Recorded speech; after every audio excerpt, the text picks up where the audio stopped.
Why are we pondering old technology? Well, today's the day when Microsoft ends support for its XP operating system. XP first launched in 2001. Software still common on public sector computers, including the NHS. It's also used by 95% of cash machines on the planet. Thousands of people still begin every day with this.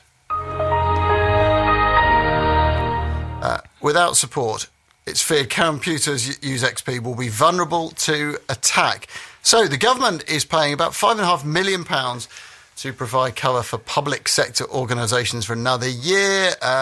Many organisations, businesses around the world doing the same.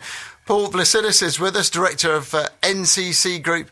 That is an internet security company. I mean, Paul, let's start with, what is Windows XP? Oh gosh, okay. We're talking about old technology today. So well, it's what makes the computer run, isn't it? Basically, it is. It's what's known as the operating system. It's the thing that basically all of the other programs need to be able to do what they do. So it provides all of the. It connects the user effectively to all of the equipment on the computer, the screen, the keyboard, etc., etc. So it's the absolute engine, if you like. And it's become obsolete. It's over a decade old. Does that matter? Because if you have people like Lex who say, well, it still works, I still enjoy it, does it matter if it's old and outdated? Well, the only reason that it matters is that, I mean, it's been around since 2000, so it is a very sort of venerable operating system, is probably the right way to describe it, and it's still very widely used. I mean, there's many millions of people in the world, particularly in China, actually, that still use XP, largely because it's very, very cheap. In fact, I think it's almost free. But the reason it matters is that as software kind of ages, if you want to think of it that way, more and more security issues get found as a result. You know, all the sort of hacker community out there are finding, and researcher community are finding issues all the time. And while it's in support, that's fine, because Microsoft will still issue patches and updates, and that thing you get every month that says, you know, some critical updates to your software, please install them. And I hope everybody does, because you really need to do that. That's going to stop from now on. So any new issues that are found going forwards, as a general rule, won't be patched, which is the technical phrase, in the XP operating system. So it does matter in the sense that it could get significantly less secure as time goes on.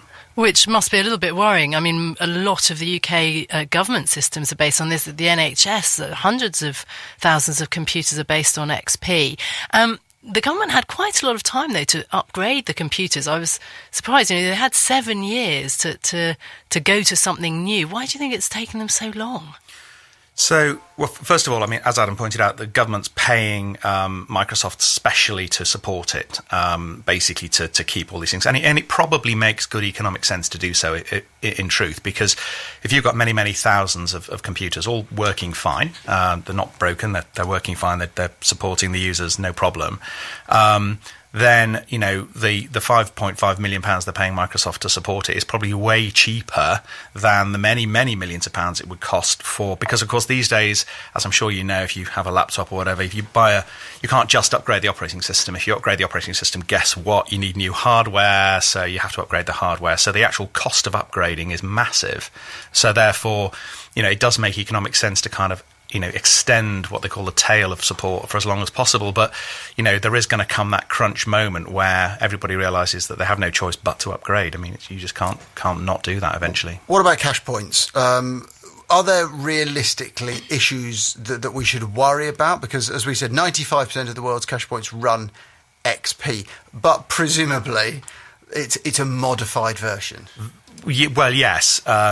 Basically, that's correct. And I mean, the other thing to realise about ATM machines and cash machines is they're not connected to the internet in the way that you and I are when we're at home or whatever. So they're not exposed to the issues in the same way. They all connect in via the bank systems and networks, and there's numerous sort of security type layers, if you like, in there to protect them. So they're not exposed in the same way. And actually, generally speaking, they don't even apply updates, because there's only a very small amounts of the operating system that are actually used by the ATMs. It really is just the core of it.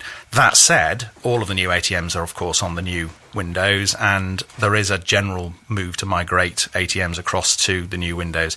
The other thing I'd like to say is, I mean, from the UK's point of view, the great majority of ATMs that run XP tend to be outside of the UK. So again, most of these issues that I don't want to be parochial about this, but most of these issues are probably going to be... We've had a bit of parochialism. Probably going to be more international than national. But actually, I don't think anyone's actually going to notice anything dramatic or having said that, of course, Murphy's Law will kick in. Yeah, exactly. You know what's going to happen, Paul? You're going to hit a cash point this afternoon and suddenly it'll start throwing you money everywhere. So very true. Mind you, if it throws money at me, I won't be too disappointed. That is Paul Vlissidis from NCC Group. And Paul, I'm afraid, time to shut you down.